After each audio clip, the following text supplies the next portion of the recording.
One of the things I study is a very unusual monk. He was an Irishman. He was born in a very poor place in Dublin, and he became a sailor, and eventually as a sailor ended up here in colonial Rangoon and eventually became a monk. But he is very much opposed to the colonial government. He's Irish, so he's very bombastic and loud, and he's very much engaged in anti-colonial ideas and anti-colonial politics. Here you have somebody, he used 4 or 5 different names. He disappears for 26, 28 years. We literally don't know where he was, what he was doing. He's under police surveillance in Burma, Australia, Sri Lanka.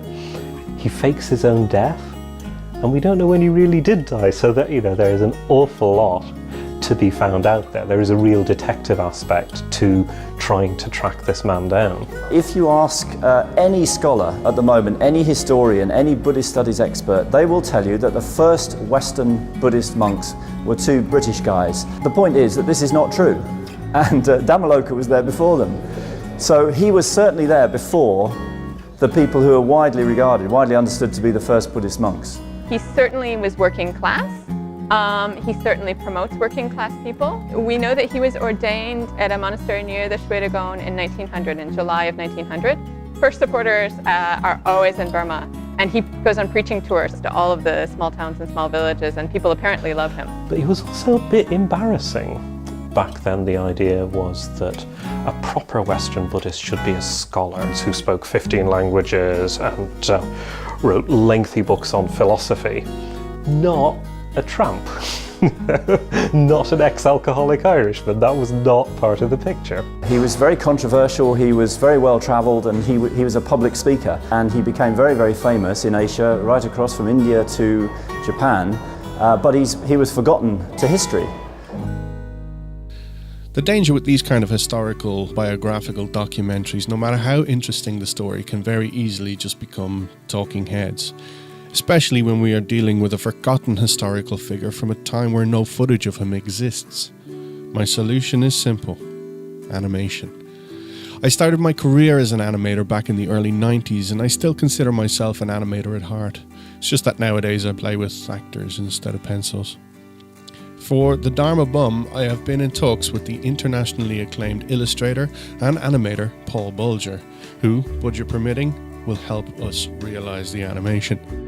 Paul has worked with such legends as Corny Cole and Ralph Bakshi and Richard Williams, and would be a huge asset to our film. Paul, in fact, was a lecturer of mine back when I was first studying the craft.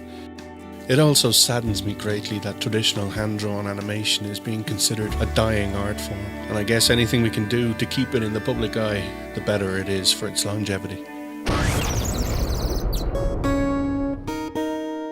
I am also delighted to have Choice Music Award nominee Ronan Hession, aka Mumblin Death Row, on board to compose the score for our film. As a musician, to be able to compose the music, to be part of the story, it's just, it was sufficient to bring me out of semi-retirement. And who am I, you might ask? I guess you could say I'm an award-winning filmmaker with a story to tell. To get the film, just pay what you want. That's right, even if you cough up a book, you get to see the film. I'm making this film for everybody to see. There are of course premium tiers available, and please look at our dana.io page for the details of those perks. They include autographed books, they include limited edition soundtrack albums, some gorgeous t-shirts, art prints, etc. But most importantly, please spread the word. Without you guys, nobody's going to know about this. And Dhammaloka will forever remain an obscure moment of history. It's an amazing story, and a story that Alan Clements describes as essential. So,